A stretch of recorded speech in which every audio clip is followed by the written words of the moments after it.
Chers compatriotes, Togolaises, Togolais,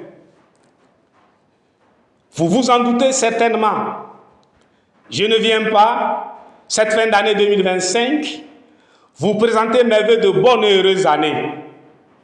En quoi une année peut-elle être bonne et heureuse pour un homme, un peuple dans une grande prison à ciel ouvert, donnant sur 3 destinations, la prison ferme, l'exil, le cimetière? Non, je n'en rajouterai pas en souhaitant une bonne et heureuse année aux détenus, aux exilés, aux morts. Nous sommes en lutte. Nous sommes en lutte pour la reconquête de la liberté et la souveraineté de notre pays, le Togo.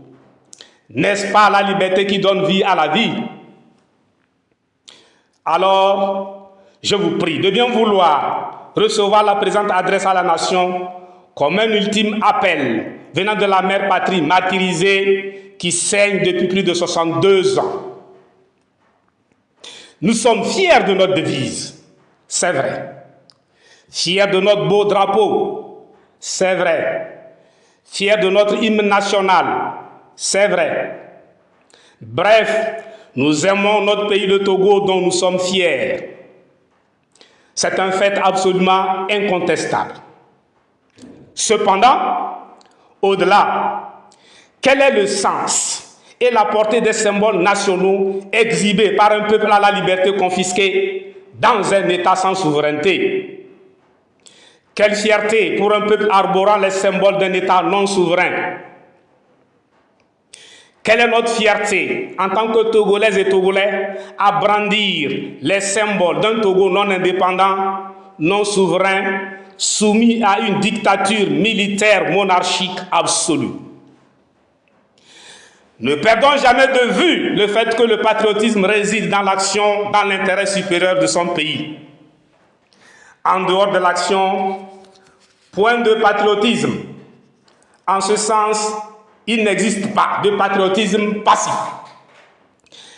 Aimer la mère patrie, ce n'est pas simplement rabâcher sa devise, arborer et brandir son drapeau, chanter son hymne. Aimer la mère patrie, c'est s'engager, agir, se sacrifier autant que faire se peut pour la défendre. Il va sans dire que, depuis le 13 janvier 1963, aimer le Togo, c'est se battre résolument pour la liberté et la souveraineté confisquées. Aimer le Togo sans agir, c'est l'abandonner, le trahir. J'entends des compatriotes dire, nous on est assis, on les regarde seulement. Comment ça? À cela, il convient de rappeler qu'il n'y a ni fierté, ni dignité à être spectateur du martyre que vit le peuple auquel on appartient. J'entends d'autres compatriotes dire « Dieu va sauver le Togo ».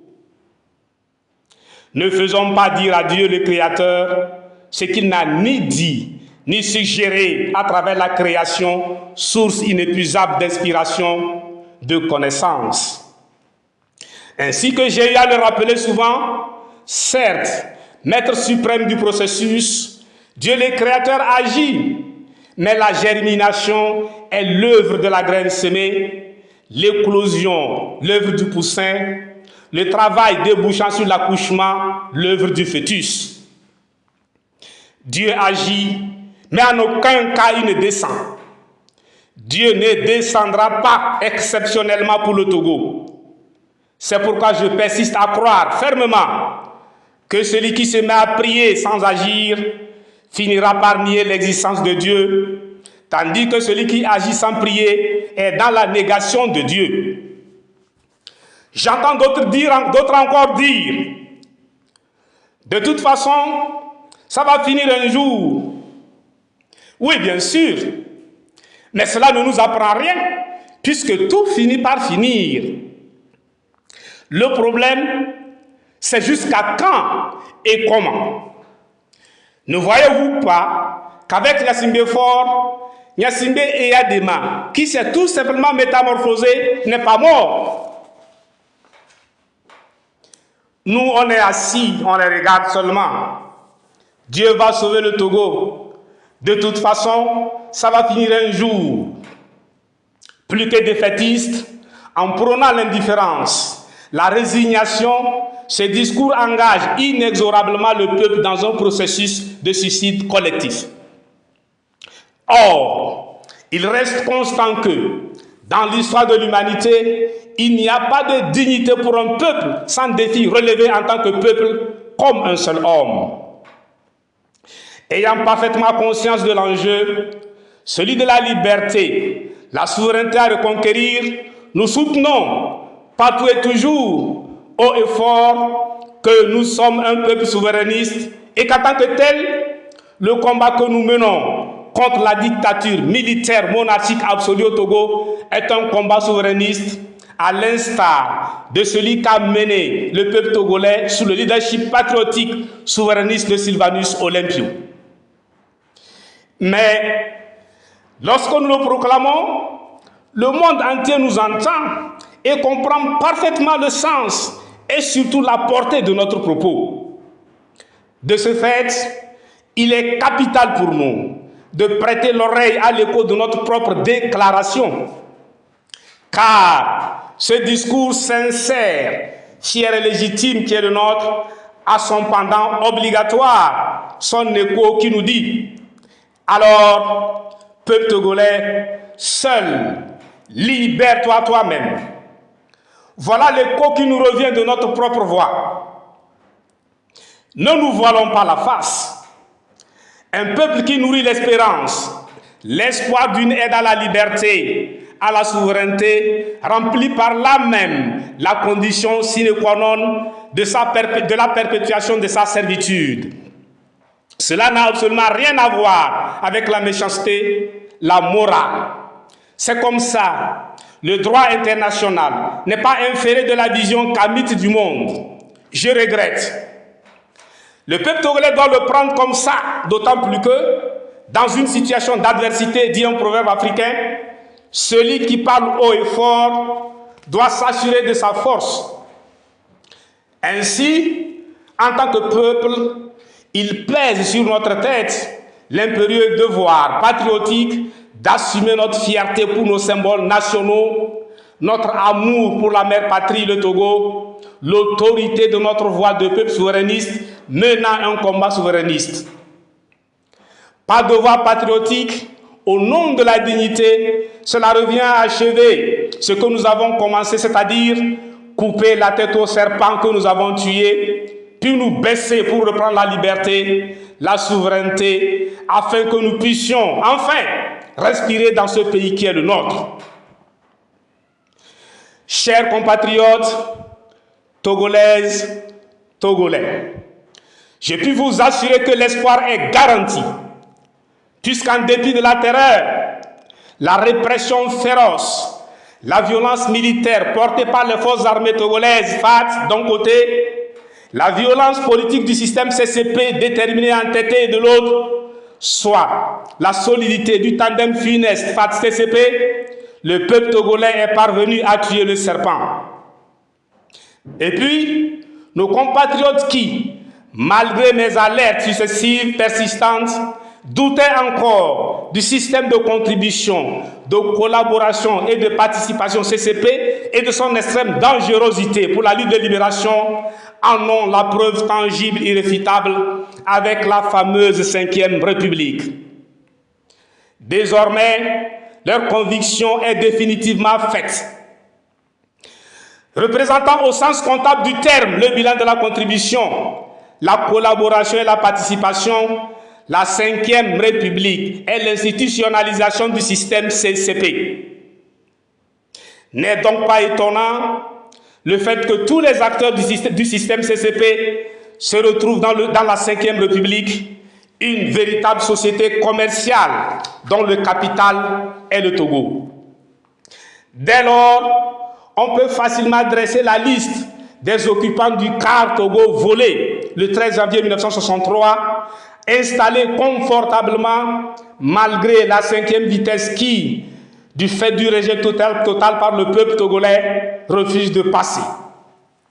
S'il vous plaît, chers peuples togolais, la sortie de la longue éclipse totale vers le jour radieux annoncé, la sortie de l'enfer dont j'ai lancé l'alerte déjà à l'issue de la marche pacifique publique du 9 avril 2015, c'est tout prêt.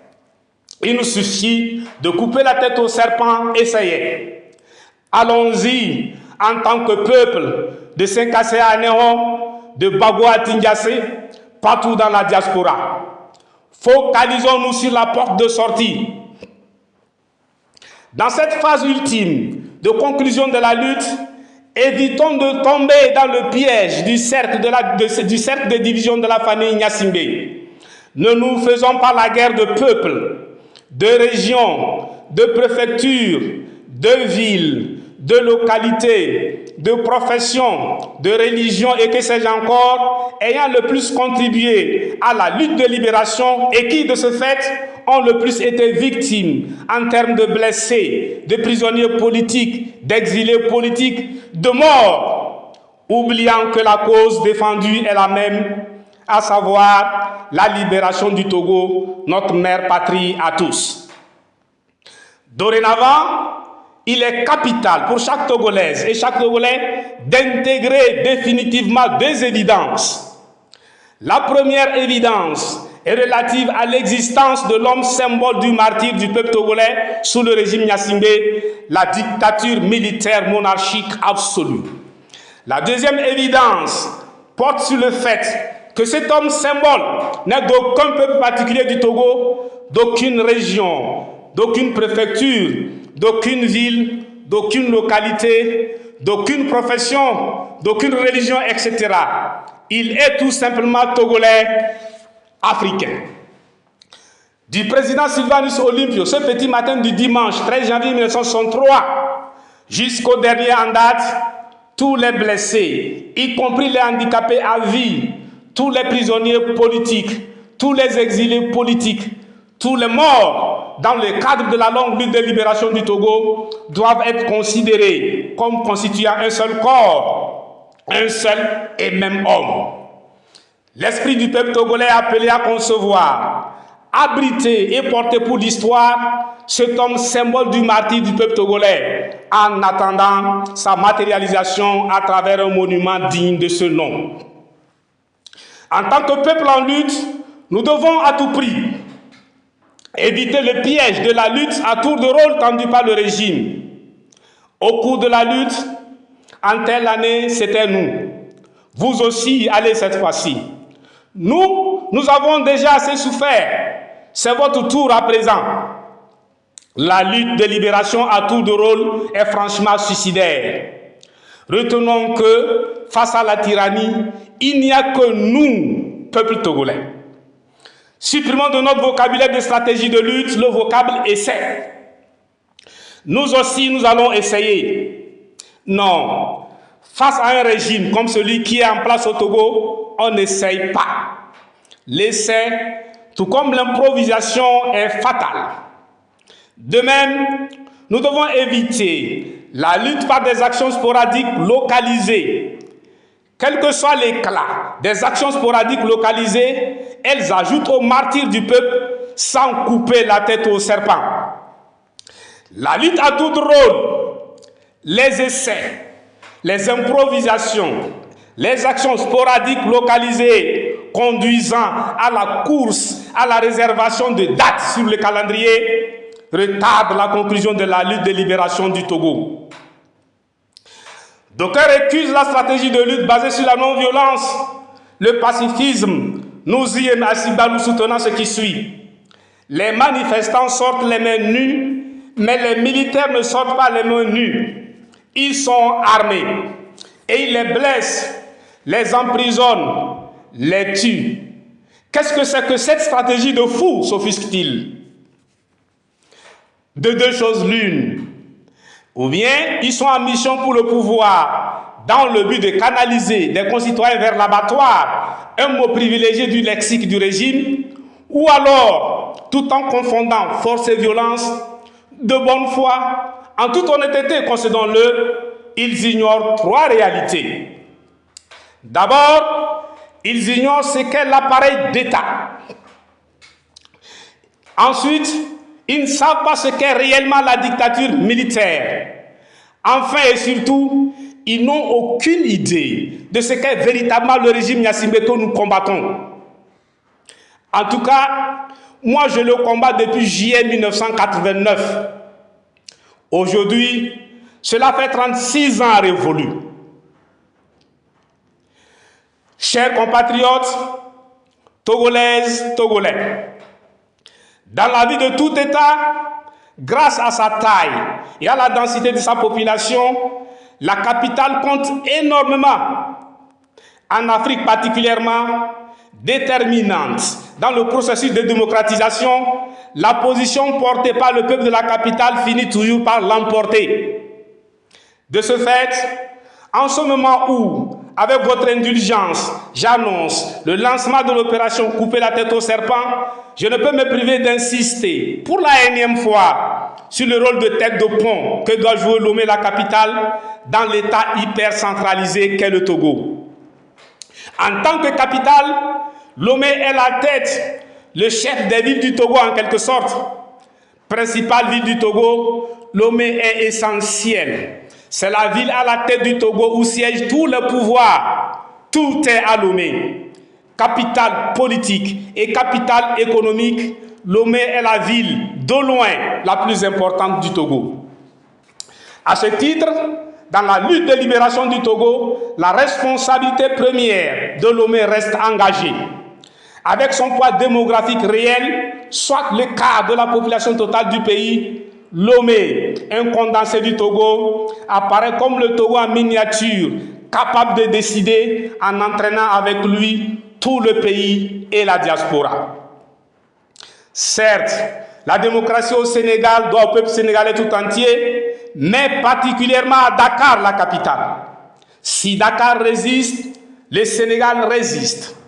La démocratie au Ghana doit au peuple ghanéen tout entier, mais principalement à Accra, la capitale. Si Accra résiste, le Ghana résiste. Ainsi, le Togo doit sa libération définitive au peuple togolais tout entier, mais essentiellement à Lomé, la capitale. Toutes les villes secondaires, tous les villages et la diaspora regardent Lomé qui est la tête. Si Lomé n'est pas décidé, plongé dans l'expectative, le reste du Togo et la diaspora hésitent. En revanche, si décidé, debout et déterminé, Lomé, la capitale, se bat résolument, décidé, debout et déterminé. Le Togo sur le territoire national et dans la diaspora se bat résolument jusqu'à la victoire finale, c'est-à-dire la libération totale et définitive du Togo. À partir de ce moment, appelés à jouer un rôle prépondérant, nos compatriotes résidant à Lomé, la capitale, le peuple togolais de Lomé, si je puis m'exprimer ainsi, a une responsabilité de premier plan dans la conclusion de la lutte. C'est pourquoi j'en appelle singulièrement à la responsabilité individuelle de tout citoyen togolais résidant à la capitale Lomé, ville à laquelle il revient de donner le tempo de la lutte à suivre par toutes les villes secondaires, tous les villages et la diaspora. À l'annonce de l'opération Couper la tête au serpent ce 31 décembre 2025, Lomé, la capitale du Togo, est sommée par la mère patrie de prendre rapidement ses dispositions. Avec Lomé en tête, au bout de 3 jours au plus, le peuple togolais va, sans difficulté aucune, couper la tête au serpent. À cet effet, les réseaux sociaux doivent être mis à profit dans la mobilisation du peuple togolais, particulièrement axée et concentrée sur Lomé, la capitale. La sortie de la longue éclipse totale vers le jour radieux annoncé, la sortie de l'enfer, c'est tout près. Sans attendre, mobilisés et déterminés, pacifiquement, avançons et coupons la tête au serpent pour libérer le Togo. Vie, force et santé au Togo, vie, force et santé à l'Afrique. Je vous remercie.